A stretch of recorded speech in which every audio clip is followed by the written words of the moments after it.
Hi guys, today I'm working on a 2016 Chevy Tahoe. I actually want to change the timing chain and I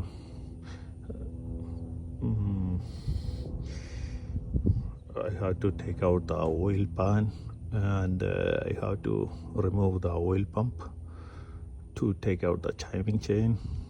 So I have to drop the oil pan first. So I already drop the oil pan and take out the oil pump.